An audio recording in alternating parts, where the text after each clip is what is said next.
Welcome all my friends to one of the most adventurous Justice League stories ever made, where the Leaguers turn into 10-year-old hero babies to save the world from destruction at the hands of a powerful sorceress. Everything begins in medieval England, when the kingdom of Camelot suddenly comes under siege by an army of demons, commanded by the sorceress Morgaine Le Fey.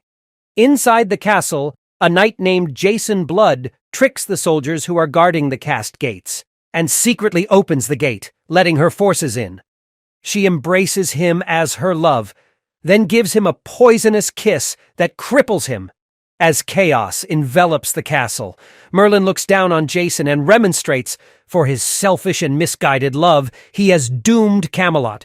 Merlin curses Jason with immortality and possession by the demon Etrigan, never to rest until he has defeated Le Fey and atoned for his crime. Coming back to the present day, a feeble elderly man is wheeled out of a rare bookshop, and just before he passes away he mumbles something horrifying to the ambulance workers. While Batman is investigating, Jason Blood approaches him, and it seems the two men have met before as well. Jason explains that Morgaine Le Fey is seeking the Philosopher's Stone, that Merlin hid from her, as the stone will give her the ultimate power. She needs to conquer the world and give the kingdom to her young son, Mordred. Meanwhile, in an ancient British castle, Morgaine Le Fey and her son attacks a tour guide who is on inspection duty. Le Fey absorbs the living energy of the man and kills the poor soul. The mother and son then proceed to the throne room of Merlin to acquire the Philosopher's Stone, but to their utmost surprise, it's already vanished from the tomb. Upon sensing the presence of Jason Blood, Le Fey and her son hide. Batman and Jason follow Le Fey's trail to the castle in Britain. When the two men open the casket, they also find it empty, and just then, Jason Blood feels the presence of Le Fey up around the castle. Using her dark magic, Le Fey animates the suits of armor in the throne room to attack Batman and Jason Blood, and taking advantage of the situation escapes. While fighting the soldiers in the throne room, Jason Blood throws off his mortal body and assumes his demon form. He then proceeds to incinerate the ironclad soldiers and wins the battle.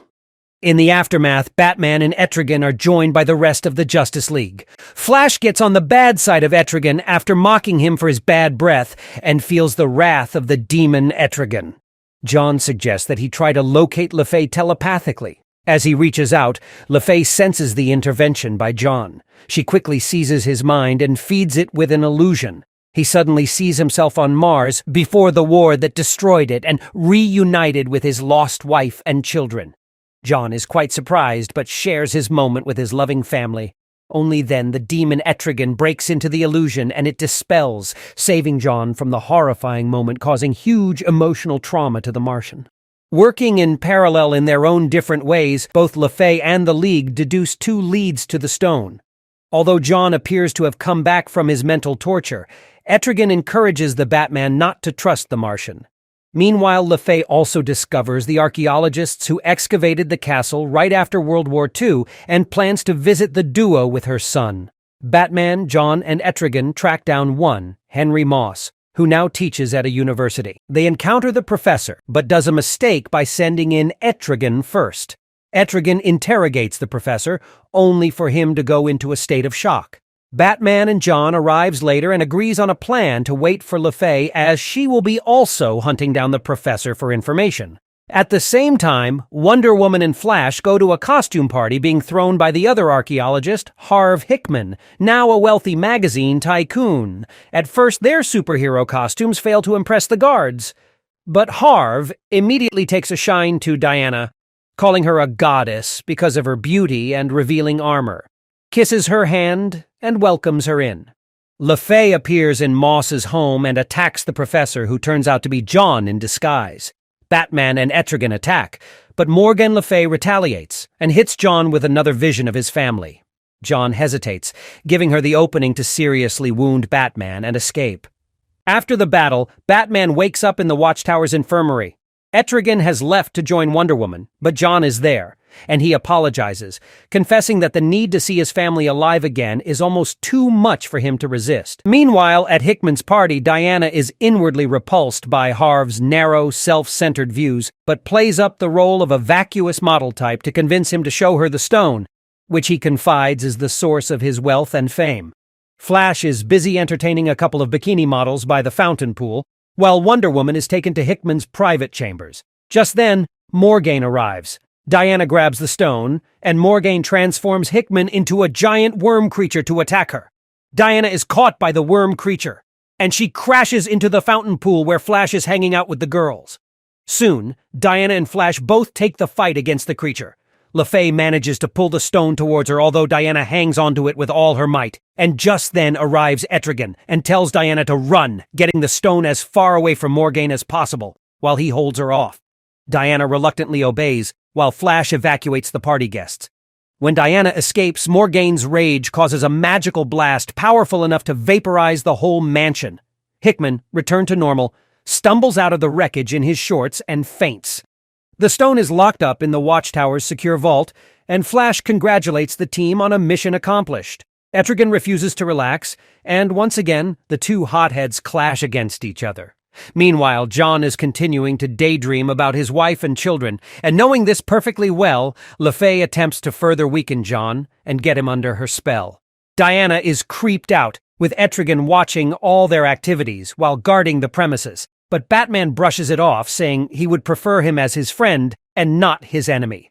A short time later, Etrigan gives Thema a heads-up call, and the Watchtower's lights go out, and Morgaine's demonic soldiers appear. Etrigan, Batman, Flash, and Wonder Woman join force to defend the stone and the Watchtower. Each hero battles 3 or 4 demon soldiers at a time, and they get cornered by the soldiers. Diana calls John for help, but John is finally subdued by Le Fey with her mind-controlling powers. The group somehow keep their heads above water fighting off the villains, and just then, Etrigan orders Flash to make a high-speed whirlwind. Etrigan then blows ice into the whirlwind and freezes all of the demon soldiers, putting an end to the battle. When the dust settles, they see that the stone is gone, and John has left the Watchtower in a javelin. Etrigan is furious at the Justice League for not listening to him and blackguards them, only to receive a slap from Diana, but they continue to argue. Diana tries to contact John in the javelin, but he does not respond to their calls. Morgaine makes her new base in London. Upon the request by her son, she magically transforms a museum and the entire city into a massive medieval castle complex. John arrives as the final piece of her master plan and is about to hand the stone to her when the Justice League arrives via a magic portal opened by Etrigan. The League attacks, but are barely a match for Morgaine's magic, and Mordred soon reveals his own powers to the surprise of everyone. Etrigan tries to overpower John, who says that Morgaine has promised to use the stone's power to resurrect all of Mars, including his family. Etrigan scorns this as a lie, but John fights back with desperation and manages to defeat the demon, but not before reading Jason's mind and seeing the memories of his fall to temptation. Morgaine and Mordred manage to hold the rest of the League at bay, and she calls John to her. After deeply thinking over what he saw in Jason's memories, John surveys the destruction of the room and the state of his teammates. As Morgaine reaches out to take the stone, he crushes it to powder. Shocked, she tells him he has given up his only chance for happiness. He says, "The price was too high." Morgaine withdraws with her son, assuring him that they have lost the battle, but not the war. The buildings in London return to normal. The League recovers from the fight, and Jason has reverted to his human form. John announces that he is resigning from the League, as his teammates can no longer rely on him. Unexpectedly, Jason is the one who urges him to remain, saying that John, unlike himself, was ultimately able to resist Morgaine's temptation. Jason takes his leave and walks off into the fog, cursed to keep seeking Morgaine until she is defeated. John hopes that he will find peace one day. The scene then shifts to Jason walking alone in modern times. It then shifts to him in his appearance during his days at Camelot, walking towards the castle, symbolizing his wish to defeat her and die to reunite with his friends. After some time in a remote mountain temple, Morgaine Le Fey leads her son Mordred to an immensely powerful artifact, the Amulet of First Magic, which will finally give them enough power to conquer the world. When Morgaine opens the magic locks which hold the amulet, Mordred snatches the amulet for himself, saying he is tired of living in her shadow. When she tries to tell him he is not mature enough to use the amulet's power, he shoots back that it doesn't matter, because now he's more powerful than she is. Immediately, he casts a spell to banish all adults from the world, and that is when things start getting interesting. Elsewhere, Superman, Batman, Wonder Woman, and Green Lantern are fighting Cheetah, Copperhead, Blockbuster, and KG Beast, who are trying to rob a gold vault. Just as the villains are subdued, Mordred's magical wave washes over all of them, sending both heroes and villains to a parallel dimension with the rest of the world's adults. While the heroes and villains try to figure things out, Morgaine Le Fey appears, raging against her son's treachery, then offering to help the Justice League members to defeat him and reverse the spell. According to her, she is not powerful enough to overcome the spell, but she can exploit a loophole in it. Meanwhile, Mordred decides to set up his kingdom in an amusement park, which he transforms to a more gothic appearance, and announces himself to the confused children there as their king. He leads them into the park's castle. Outside, 4 young children appear. The Justice Leaguers, transformed by Morgaine to allow them back in, and still possessed of their powers. Batman's personality is the least changed of all of them, although he comes off a bit bratty and with less patience for teamwork than usual, and more obvious envy of his teammates' ability to fly. Wonder Woman's personality is now that of a bossy big sister, but with a crush on Batman, Superman is a naive farm boy. And Lantern, who appears to be the youngest in the group, has gotten back his boyish enthusiasm for toys and costumes along with a shortened attention span, unable to decide what to do with his powers. He also is short-sighted as a kid, so he unintentionally forms a pair of big glasses on his face, but turns them into a mask. The Leaguers enter the castle, where Mordred looks pretty bored, using his magic to satisfy the modest needs of his subjects, toys, sweets, and many more. Seeing the kiddie versions of the Justice League, Mordred bursts into laughter, but then attacks with his magic. Even with their superpowers, they are unable to overcome him, and he opens a trap door, dumping them into an underground pit in order to kill them. What looks like a savage monster appears from a dark hole, which turns out to be Etrigan, now reduced to a fire-breathing baby. Etrigan attacks the other Leaguers, but Wonder Woman applies a firm hand, and the baby bursts into tears. Wonder Woman comforts him, then burps him to sleep.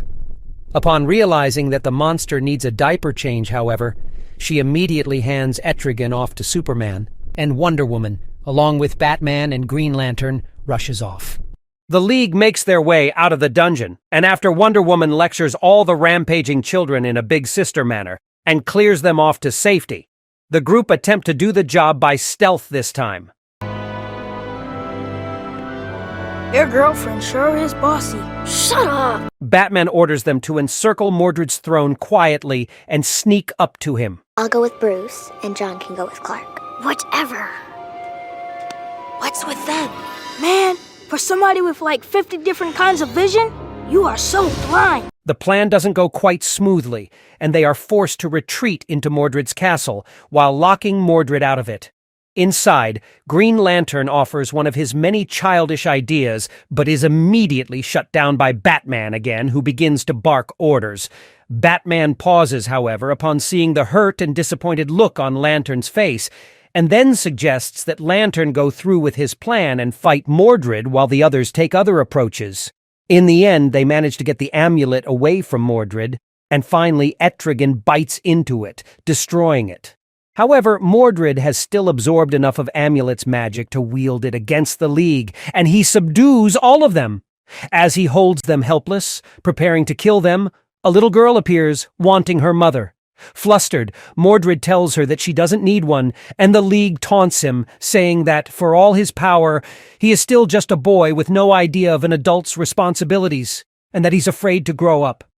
Face it, Precious. You like being a little mama's boy. Furious, Mordred uses his remaining power to transform himself into a grown-up man, subjecting himself to his own spell, sending himself into the other dimension.